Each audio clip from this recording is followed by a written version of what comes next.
registration for the 25th Ironman continues one by one. Some faces we recognize.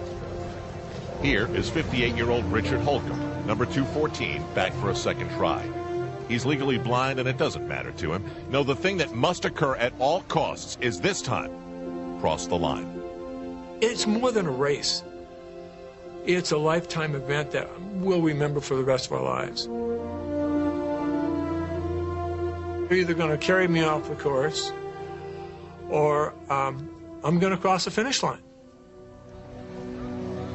The stories about people like Richard Holcomb pass through this world as race week moves toward this morning. Hey, did you hear about the man who is legally blind? People love to tell and love to hear the stories. Then, appearing near the start line, where they've been before, are father and son, Dick and Ricky Hoyt.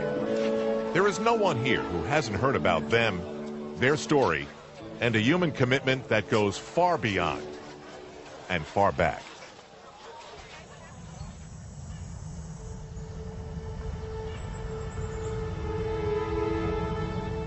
January 10th, 1962. We knew there was something wrong, but we did not know exactly what.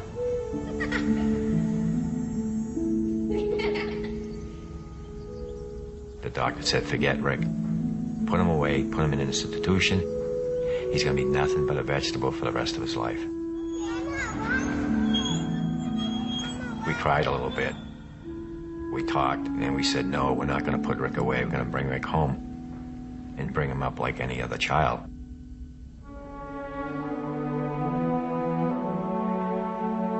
We knew Rick was smart. We could tell by looking in his eyes. And when we talked to him, he was paying attention to what we were saying. So we wanted to get a computer built so Rick could communicate with us. Everybody came to our house that night for Rick to say his first words, and everybody was betting, what is the first words Rick is ever going to say? His mom saying, it's going to be, hi, Mom, and me, the dad, saying, no, it's going to be, hi, Dad.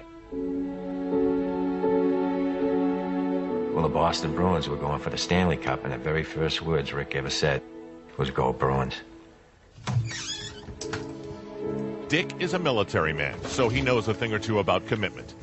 This time, he's just months removed from a heart attack. This gift that he gives to his son, or is it the other way around? Either way, it all started when Rick heard about a charity run for a paralyzed athlete. He asked Dad, and Dad said yes.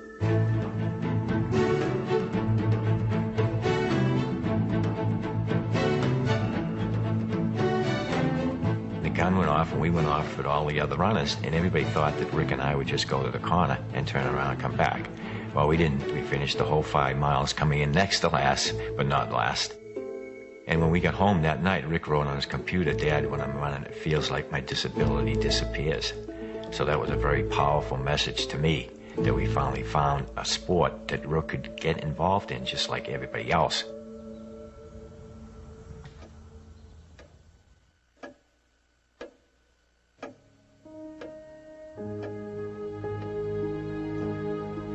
Rick is my motivator. He inspires me. To me, he's the one out there competing, and I'm just loaning him my arms and my legs so that he can compete. There's just something that gets into me when I'm out there competing with Rick that I can't explain it, and we're able to go faster. And it's just an unbelievable feeling.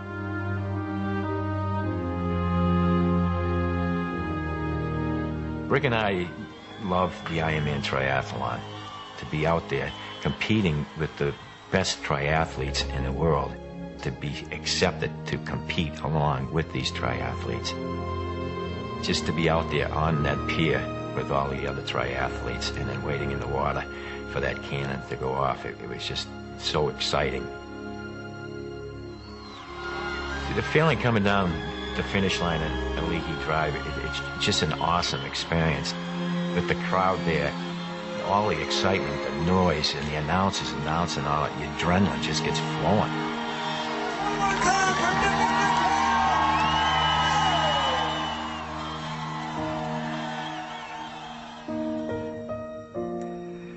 I may be disabled, but I live a very fulfilling life. And if someone takes the time time to get to know me, they will realize that I am no different than anyone else.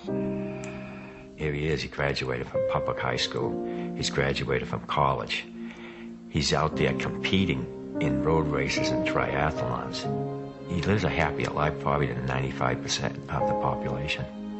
Rick would tell you that, you know, if he was physically able to do something, that he'd probably play basketball or football or hockey. But then he always says, no, the first thing he'd do is sit down, have me sit down in his wheelchair and he'd push me. You know, it really makes me feel good that you know, he appreciates, you know, what I'm trying to do to help him out, and he'd do the same thing for me.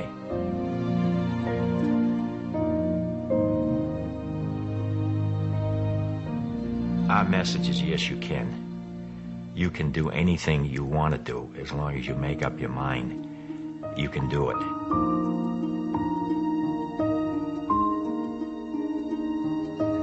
If you have ever searched for the meaning of life, stop. The answer lies right here. By the way, Ricky would want us to tell you the Bruins look pretty good this year.